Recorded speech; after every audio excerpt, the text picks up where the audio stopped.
wala babu suna ya dadi hikima ake ojo ake amale nan za ku iya kira na da amale nan kuma ya ojo saboda kan lissafin da bambanci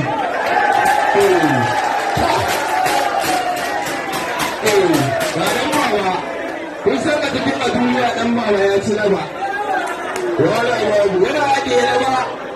da kwalawa su kai ca ko su ya kowa Lagos